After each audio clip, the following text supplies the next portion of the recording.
Hello, how would you feel if your father sexually abused you for several years under the same roof as your mom? You know, how would you feel? Your own biological father slept with you severally over the years in the same home that your mom and your siblings were also residing. Well, hello and welcome to this channel. I want to share my opinion and my feelings about this topic. I watched a video of a lady narrating her story of how her father sexually abused her severally for many years in the same house where her mom lived and her other siblings lived.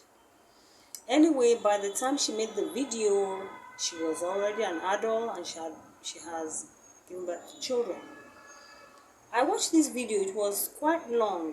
I got so emotional that I had to stop halfway, suspend, and later watch the rest. And this went on for years, and at a certain time, her mother, caught them in the act. Her mother saw her own husband on top of her daughter. That was the day the mother fled up. And what did the mom do? The mom called the girl aside and started cursing her. She was in her teenage by then. So obviously it started even before she became a teenager. So her mom started cursing her, abusing her. How could you be doing this? Okay, and eventually the church they attend found out, and the church sent the whole family packing. So the church stopped them from coming to the church.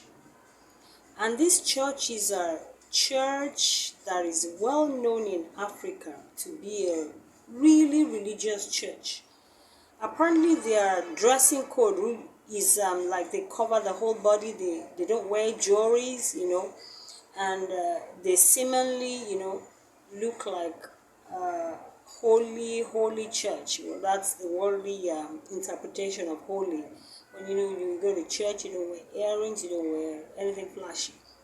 So anyway, so two things I want to address there. I want to address the mother's input and the church's input. In this video, I will only address the mom side, but I will make another video where I will address the church side, how I feel and what I feel was wrong and was right. Okay, so she told her story, and two instances in between her story, she said there was a particular day. This guy in the neighborhood, I guess it's a neighborhood where they live like a family, in African neighborhood, somebody can call you and say, come, go buy this for me. So this guy called her and sent on an errand. And by the time she came back, she handed over the thing to the man, and the man said, no, come inside. She said, no, it's late, I have to go home. The guy said, don't worry, it's okay, and she entered the room, gave him the thing, only for her to find two other men. So there were three people in the room, three men, and the three of them ended up raping her that night. Anyway, as strong as this girl is, she went home, and the mom did not sense anything. Three men raped her. Same night, she went home and everything normal. But she was not happy, she was distressed. So the second instant in between this her story, one particular day, a man again in the neighborhood sent her on an errand.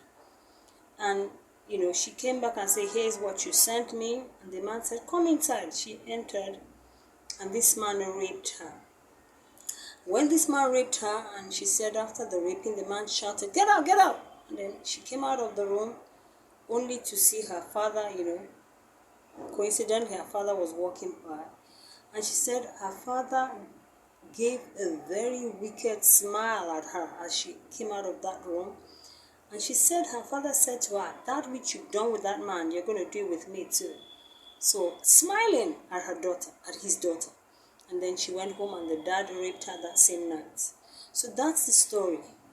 I will still leave the address of the video in my description box, and you will, hear it from the horse's mouth. So 2 things I want to address there is the mom. The mother, how can a mother who says she prays to God and she goes to such a seemingly religious church not sense that her daughter was going through some distress? This happened many years before she finally found out. As far as I'm concerned, as a born-again Christian, that you know that the Holy Spirit lives with you, there's no how that the mother will not even sense this thing if she really had the Holy Spirit living in her. So, as far as I'm concerned, I don't know the Holy Spirit that is living in her. So, secondly, when she found out this thing, the act, the next thing she was doing to the girl was cursing her instead of blaming the husband. Is that a mother? And this is a teenager. Blaming the child.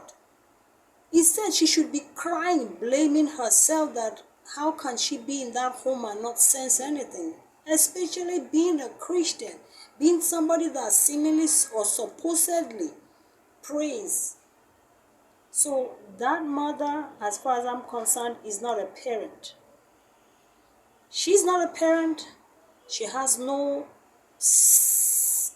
spirit of God in her that was watching over her home, as far as I'm concerned. So whatever you feel about that, please comment below.